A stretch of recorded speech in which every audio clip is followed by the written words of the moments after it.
Hey everyone, it's actually Jeb Bush, and can you believe that we are already over a quarter through the NBA season? We've already seen some incredible individual and team performances, some very serious injuries, and some good and bad surprises so far this season. So now that we have an idea of what these teams are going to look like and how this NBA season might shake out, I went through every player on the NBA SoRare market to find the best deals for you moving forward throughout the rest of the season. Now, this is going to be broken into two videos. In the first video, we're going to look at the Eastern Conference, and the second video, we're going to look at the Western Conference. But in both videos, we're going to go team by team, determine what bucket they fall into, take a look at their depth chart, and figure out some players that really might have an opportunity to pop off on SoRare as the season moves forward. Now, these are typically, but not exclusively, players that are on the bench that might get a big boost in minutes and usage when a serious injury happens to one of the starters on that team. As we go through each team,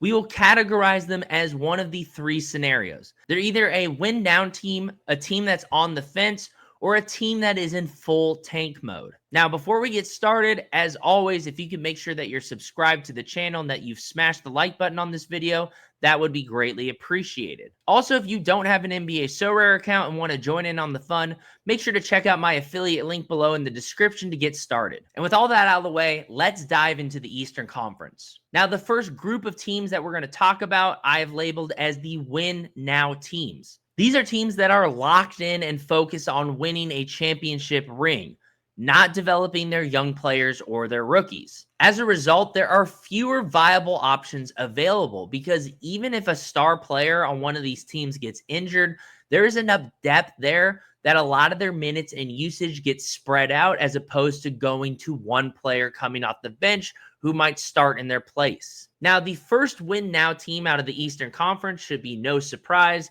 as it is the defending champion Boston Celtics. Now, the Celtics are an incredibly deep team. They have a starting five that are all borderline all-stars when healthy, and a bench full of players that would probably be starting on other teams. As a result, I think there are only 3 Celtics players on the SoRare marketplace that I would consider good deals right now. And those 3 players are Namitas Keita, Sam Hauser, and Luke Cornett. And it is not a coincidence that all 3 of these guys that we're talking about are Celtics backup bigs. Between the injury problems of Porzingis to the age of Al Horford, the only spot where you could even argue the Celtics are somewhat weak is in the big man spot. As a result, this early into the season, we've already seen ceiling performances from all 3 of these guys, specifically when Porzingis was out for injury while Horford was also sitting to rest. Considering the Celtics only care about the playoffs, there is plenty of opportunities left for all 3 of these guys this season. And it's possible that 1 to all 3 of them could be optimal lineup plays in a given game week, depending on how low their cap is. On top of that, the Celtics are the favorites to make it to the NBA Finals, which means all 3 of these cards would be super viable during the playoffs. The next team in our win now category is the New York Knicks. Now, while the Knicks may not be as deep as the Celtics are, their head coach, Tom Thibodeau, makes it even harder for any of their bench players to be a viable SoRare option. And that's because he runs his starters and his tight rotation into the ground. You will see a ton of these guys get 40 plus minutes every single game. However, when one of their starters is injured, that creates a huge opportunity for someone on the bench to get a massive amount of minutes and usage because, once again, if they're playing in the game, Thibodeau is going to keep them out there. This has the potential to be a dream scenario for SoRare, where a guy who usually gets maybe 5 minutes and has an extremely low cap on SoRare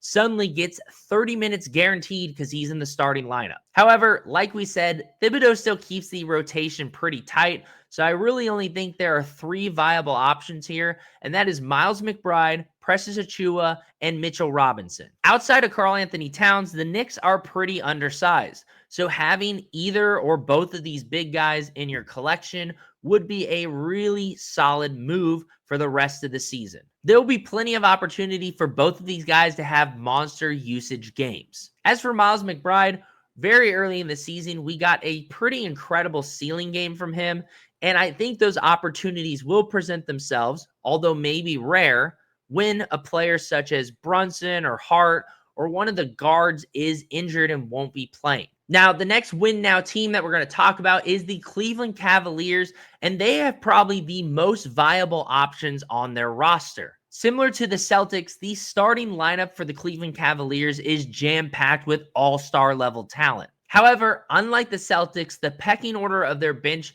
doesn't seem to be as solidified. As a result, I think Ty Jerome, Karis LeVert, Sam Morrell, and Dean Wade are all super viable options moving forward for the rest of the season. Now, we have seen all four of these players already struggle with some injury problems to some degree.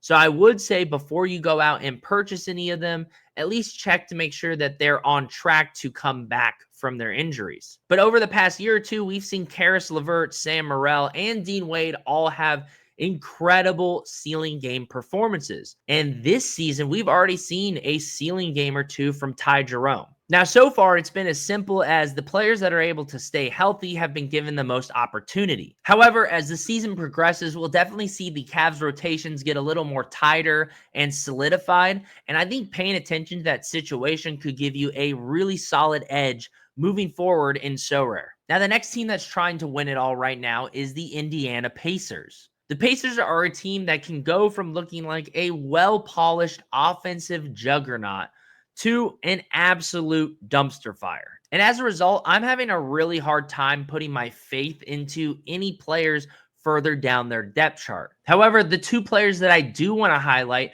are Andrew Nembhard and Aaron Nesmith. Now, both of these guys are currently dealing with injuries to varying degrees. Nembhard has played on and off, while Nesmith has just been out. I think you have a great opportunity for both these players to maybe send out some lowball offers on the marketplace and see if anyone bites, because I don't think either of them are going to be performing at a high clip in the super near future, but I think there's a lot of opportunity as the season goes on. Now, the last team that I've labeled as a win now team might not be a win now team as of a couple hours ago. And that's because Franz Wagner, who has just been going nuclear on the basketball court, has suffered a pretty serious injury. And this is happening after Paolo has already suffered the same serious injury. Since they've lost their number one and number two guy, it's hard to know what they're going to do going forward. However, I think monitoring their situation will be key to determining how you can play them in SoRare. It'll be interesting to see whether the Magic continue to try to win without their number one and number two and make a playoff push, or if this is what causes them to throw in the towel and start tanking aggressively to try and add another young talent to their collection of already incredibly talented young players. Now, as I'm recording this video, the Magic have yet to play a game without Franz. As a result, it's kind of hard to do a real assessment on this team and know where the minutes and usage are all going to go, and if anyone's going to get shut down,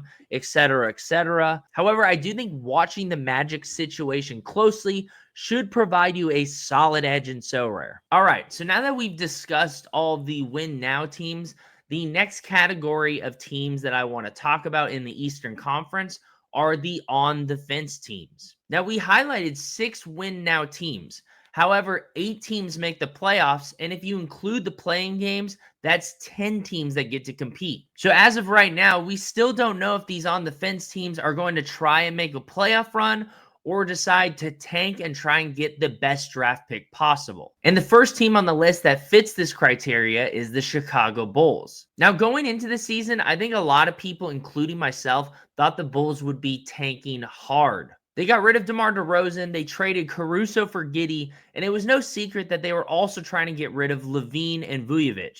This all pointed to the Bulls throwing in the towel and playing a lot of their younger players to see what sort of assets they got and maybe who they could target in the upcoming drafts. However, as of recording this video, the Bulls still have Levine and Vujovic on the team, and they are starting and putting up solid minutes. Now, realistically, I don't know how tradable Levine is, considering the Bulls have been trying to trade him for quite a while, but he has such a horrific contract that he might be stuck with the Bulls whether they want him or not. With that being said, I could see a team being dumb enough to trade for Levine. You know, LeBron could always force the Lakers to trade for him in desperation. Now, whether the Bulls decide to give up on tanking or they double down, they have several young players right now that are playing very meaningful minutes. And if we do see Levine and Vujovic get traded, I think these guys will get even more minutes and even more usage. And these three players are Ayo Dosunmu, Josh Giddey, and Matas Buzelis. Like I said, all three of these guys have put up some pretty incredible ceiling games a quarter into the season. Ayo and Giddey are both pretty good rebounding guards and have proven to be triple-double threats. And Matas is an athletic freak of nature who can get to the basket and finish consistently. Like I said, all three of these guys are viable SoRare plays right now. But if the Bulls start tanking aggressively, whether it's because of a trade or because of an injury, I think we could see all three of these guys become incredibly optimal SoRare plays game week after game week. The next team that I think is on the fence right now is the Detroit Pistons. While the Pistons were atrocious last year, it appears that the coaching was a big reason why. So far, firing Monty Williams has proven to be a pretty solid move by their front office. On top of that, we've seen Cade Cunningham take a big step forward. As a result, the Pistons right now are in a play-in position. And when you compare them to last season, there's no denying that they play a much more competitive brand of basketball. However, with all that being said, when I watch the Pistons play, I don't see a team that can make any sort of playoff run. I think it's great that they're seeing some tangible development in a lot of their young players and that they're getting some pretty quality wins. But do I see them winning more than 1 or 2 games in the first round of the playoffs?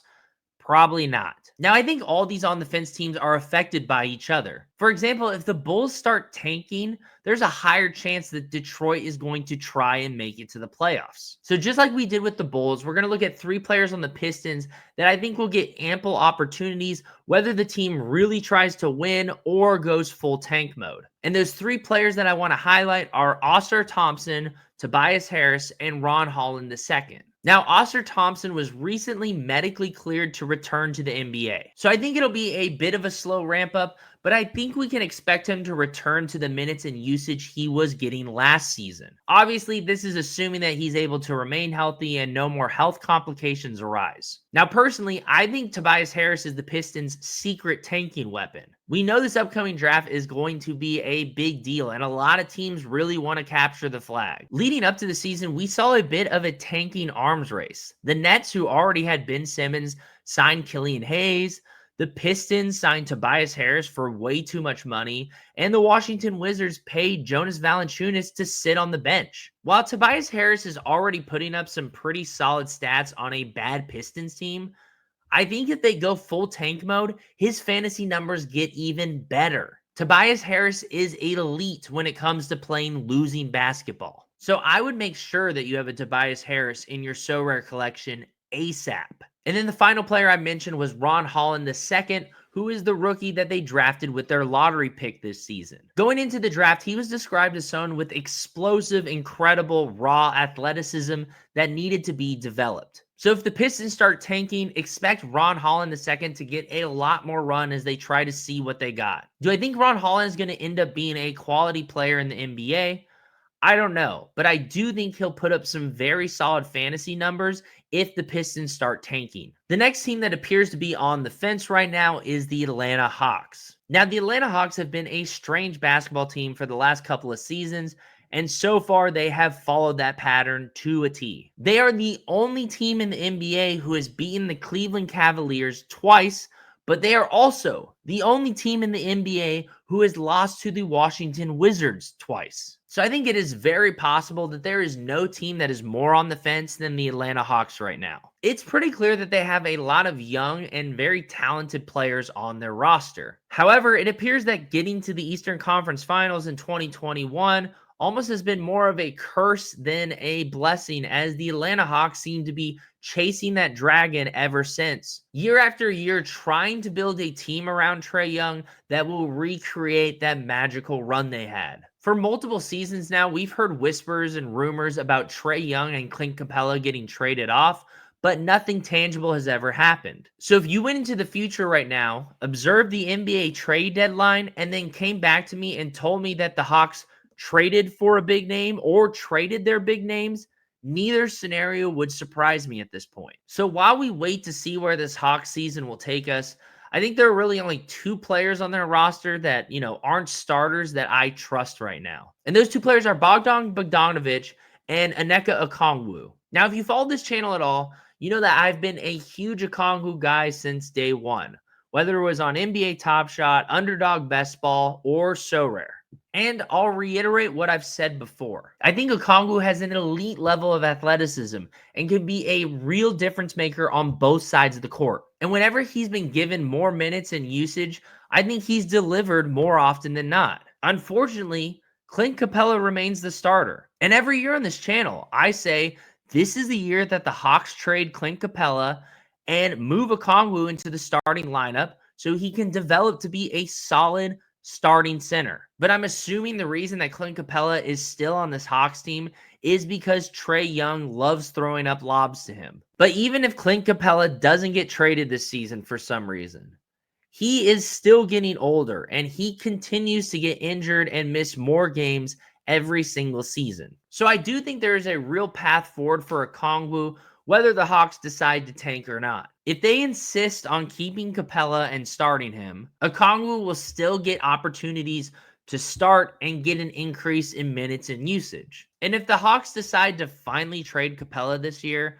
I think we will finally see the ceiling capabilities that Okongwu has, getting consistent minutes and usage. As for Bogdan, I think it's a little more self-explanatory. He's an incredible sixth man who can catch absolute fire. Every season, he has a handful of ceiling games, regardless of what happens. And if one of the Hawks starters goes down, he's the first one to step up and take those minutes and usage. Now, the final team that I have labeled as on the fence might be the most interesting case of them all, and that team is the Miami Heat. After several years of absolutely incredible playoff runs, the Miami Heat finally seem to have cooled down. Jimmy Butler is in a contract year and still hasn't been given an extension by the Heat, and there are already rumors that he will get traded before the trade deadline. On the flip side, less than a week ago, Pat Riley just went on Udonis Haslem's podcast and said trading players is hard for him. And while this Heat team seems to always be a team that overperforms expectations and never gives up whether they're counted out or not, this season it just seems like they don't have the firepower necessary. I think right now you can make very valid arguments for either side, considering how good this upcoming draft is and how good some of these top tier teams are. Trading Jimmy Butler and tanking aggressively might be the smart move. On the other hand, Jimmy Butler recently took this same core team to the NBA Finals as an 8 seed.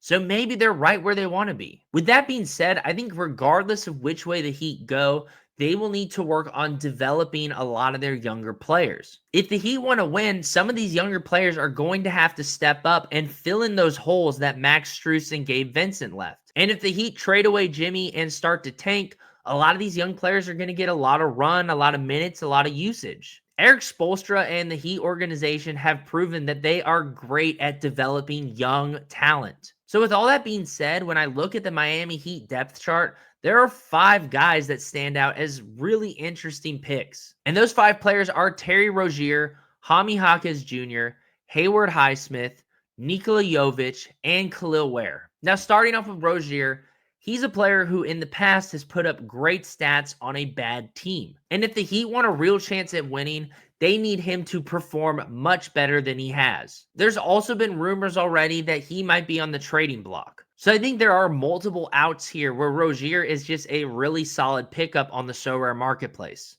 Whether he gets traded to a bad team and starts putting up empty stats there, or if he's able to turn it around and perform, because the Heat are going to give him that opportunity because they need him to perform at that level. Now, someone who's in a similar position but definitely won't be getting traded is Jaime Jaquez Jr. We're only a quarter of the way into the season, but Jaime Jaquez Jr. has already put up some pretty incredible ceiling performances, specifically when he's been put into the starting lineup to replace a player who might be injured. Similar to Rozier, I think the Heat need Jaquez to perform if they want to win. However, if they trade away Jimmy Butler and start tanking, he might be the player that definitively benefits the most. And I think we could say the same thing about Jovic, Ware, and Highsmith, but just to a much lesser degree. The Heat don't need these 3 young players to perform at a high level, but it would go a long way to helping them win. And if the Heat decide to tank, these three players will all get a lot more run as they try to develop them and see what they've got. So at this point, we've covered 10 teams in the Eastern Conference, and the only teams left are the teams that I believe are in full tank mode. Now, out of the 5 teams we're going to talk about, it's completely possible that some of these teams' front office, their fan base, their players, do not think they're tanking yet. But at this point in the season, I think I've seen enough to know that by the time spring rolls around, these teams will all be doing everything in their power to lose as many games as possible. And the first team on this list is a team that is in complete denial right now, and that's the Philadelphia 76ers. Now, if you watch any of the content I put out leading up to this season, then you'll know that I was extremely bearish on Joel Embiid. For SoRare, I told you to sell every card of his that you had, and in Underdog Best Ball, I avoided him like the plague. Now, I'm not going to go so far as to say that I predicted Embiid to miss this many games so early into the season. However, like I mentioned in my previous videos, the writing was on the wall that he would be struggling with injuries this season, considering he prioritized the Olympics as opposed to getting healthy going into this season. Considering he's an extremely injury-prone player to begin with, this recipe just spelled disaster. On top of that, the 76ers signed Paul George, who is an aging, injury-prone player. I'm still not exactly sure what Daryl Morey envisioned the best version of this team would be, with 3 super ball-dominant players in Embiid, Paul George, and Maxey, and 2 of them being older and extremely injury-prone. And at this point, when we look at Morey's track record, it has really not aged well. In retrospect, he looks less and less like an analytical nerd and more like a guy that plays 2K and just tries to throw the biggest names together on whatever team he can. But I digress. Back to the point here. The 76ers are absolutely atrocious, and the only bright spot in their season so far is Jared McCain. And if you follow me on Twitter, you know that I was banging the drum that you should buy McCain at $4 a pop. As weak as the East is, I think the 76ers season is absolutely cooked. Yes, it's still possible that we could get a classic Embiid performance where the 76ers make the play-in and then lose in the first or second round. However, unless their front office is just completely asleep at the wheel at this point, I think they need to cut their losses and tank and try and get a great player in this loaded draft. And if that happens, there are 4 76ers that I would specifically target, and those players are Ricky Council, Reggie Jackson, KJ Martin, and Andre Drummond. Starting off with Reggie Jackson, who is a ageless player who seems to have ceiling games at least 2 to 3 times every season, no matter what team he's on. He's already had a couple solid performances this early into the season, and I'm pretty confident he'll have at least a couple more. Now, Ricky Council has already had several solid performances this season. But on top of that, he's also had some summer league performances that have looked absolutely incredible on the stat sheet. Now, I know the summer league isn't the NBA, but I think we can all agree that the Washington Wizards are playing at the level of a summer league team. And if the 76ers start tanking, Ricky Council's going to get the green light because they want to see what they got. So I think he's definitely worth scooping while he's this cheap. I think you could say the same thing about KJ Martin. He's already shown some ceiling capabilities this season.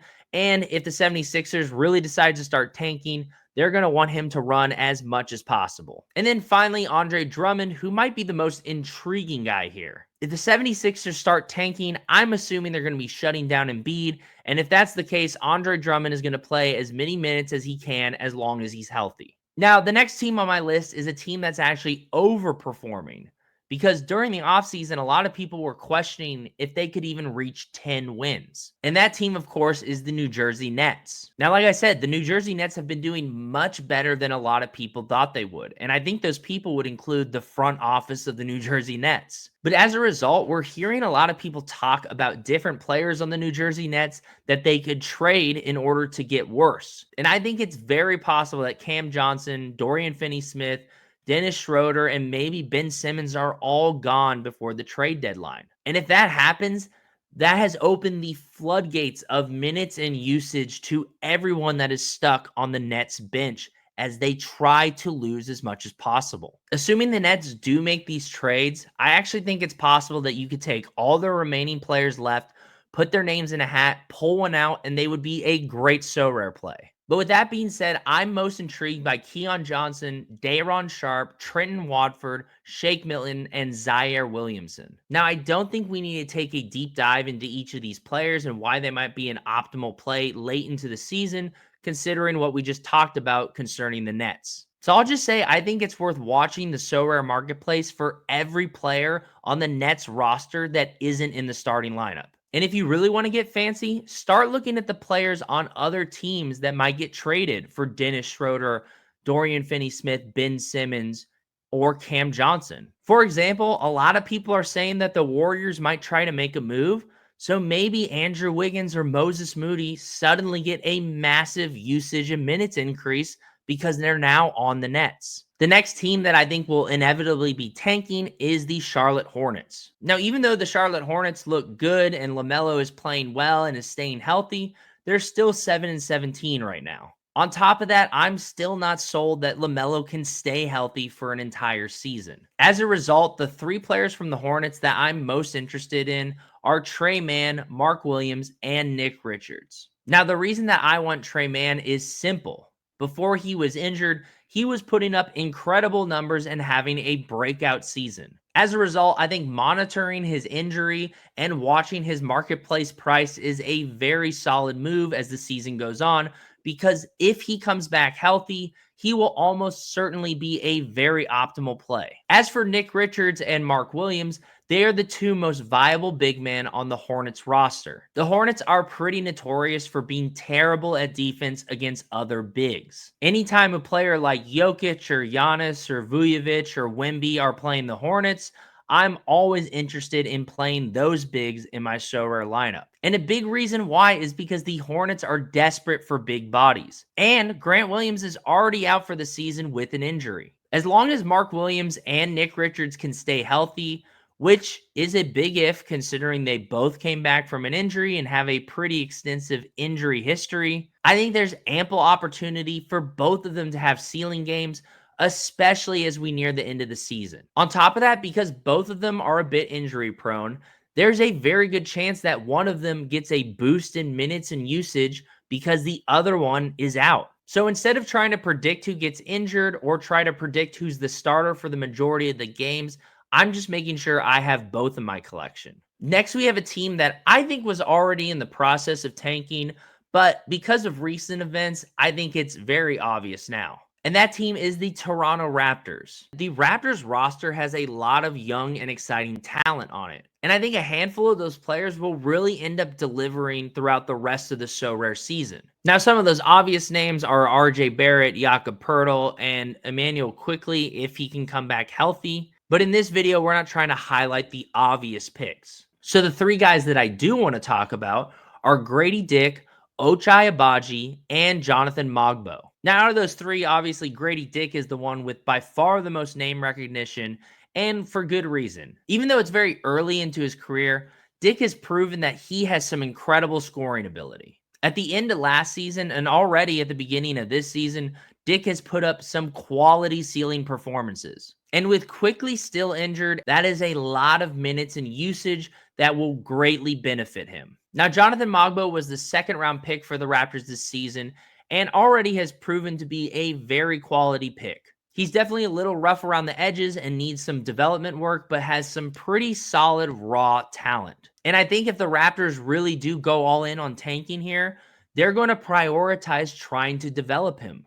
And at this point in his career, I don't think Kelly Olynyk is putting his foot down and demanding more minutes. This all really gives the Raptors an opportunity to see if Mogbo is a long-term solution at center as either a starter or a backup. And I think there's going to be plenty of opportunities for him to be a very optimal play in multiple game weeks for the rest of the SoRare season. Finally, we have Ochai Agbaji, who, if you followed this channel for a while, you know he's been on my short list of obscure players that we absolutely love in SoRare. When he was with the Utah Jazz, although they were few and far between, Agbaji had some really incredible ceiling games. And while I don't think Agbaji has as high of a ceiling as a player such as Okongwu, I actually see them as very similar. Just like Okongwu, I think Agbaji has a lot of raw, explosive athleticism.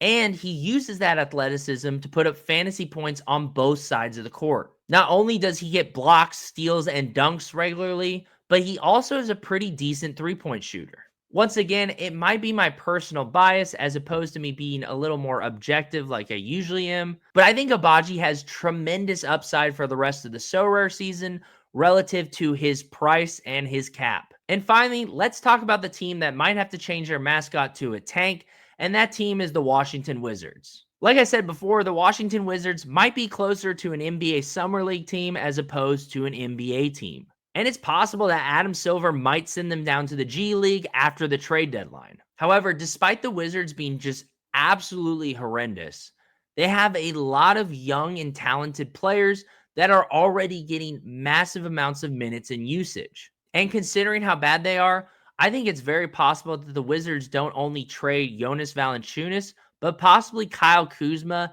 and maybe even Jordan Poole if the price is right. And because of that, the four players that I want to talk about are Bilal Coulibaly, Carlton Carrington, Keyshawn George, and Alexander Sarr.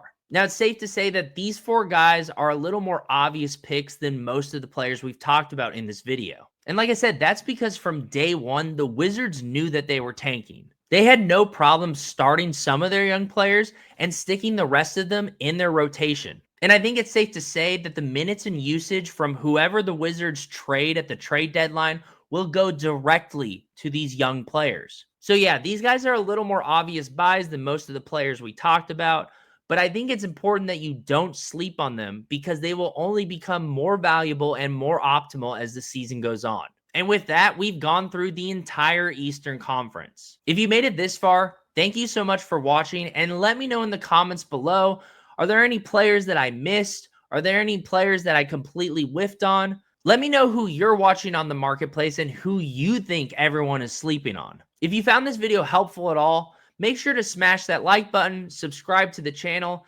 and check out the second part to this video where we go over every team in the Western Conference. Thanks again for watching, and I'll see you guys next video.